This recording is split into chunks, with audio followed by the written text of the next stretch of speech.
देवी पार्वती और शिव जी से जुड़ी कथा है। देवी सती ने देह त्याग दी थी और सती के वियोग में शिव जी ध्यान में बैठे हुए थे। एक दिन शिव जी के पास हिमाचल राज और उनकी पुत्री पार्वती पहुंच गई। हिमाचल राज के मन में था और पार्वती जी भी चाहती थी कि मेरा विवाह शिव जी के साथ हो जाए, लेकिन शिव जी तो तप कर रहे थे। सती के बाद वे दोबारा विवाह करना नहीं चाहते थे। आप यहाँ तप कर रहे हैं, यहाँ आपका ध्यान रखने वाला कोई नहीं है। मैं चाहता हूँ कि मेरी पुत्री पार्वती यहाँ रहकर आपकी सेवा करे। पर्वतराज हिमाचल राज ने शिव जी से कहा, मुझे इस बात की जरूरत नहीं है।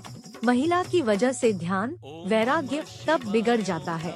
अगर एकांत में महिला रहेगी तो मेरा तप भंग हो सकता है, इसलिए आप मुझे क्षमा करें और अपनी पुत्री को यहाँ से ले जाइए। शिव जी ने हिमालय राज को जवाब दिया। हिमालय राज और शिव जी की बातें देवी पार्वती बहुत ध्यान से सुन रही थी। आप कह रहे हैं कि आप तप कर रहे हैं, तो जब आप तप ही कर रहे हैं तो आपको ये आभास कैसे होगा कि ये शरीर महिला का है और ये शरीर पुरुष का है? पार्वती जी ने शिव जी से पूछा। देवी पार्वती की ये बात सुनकर शिव जी हैरान हो गए, क्योंकि देवी ने बात बहुत बुद्धिमानी की कही थी। देवी, आपकी बात सही है, लेकिन मेरी बात भी सही ही है, शिव जी ने कहा।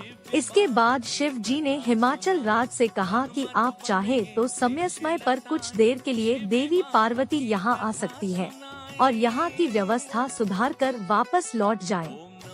इस कथा में शिव जी और पार्वती जी ने संदेश दिया है कि हमें अकेले में अपनी भावनाओं पर नियंत्रण रखना चाहिए। अकेलेपन में ही व्यक्ति की भावनाएं गलत दिशा में भटकती हैं, बुरे विचार जागते हैं। इसलिए एकांत में भावनाओं पर नियंत्रण रखें।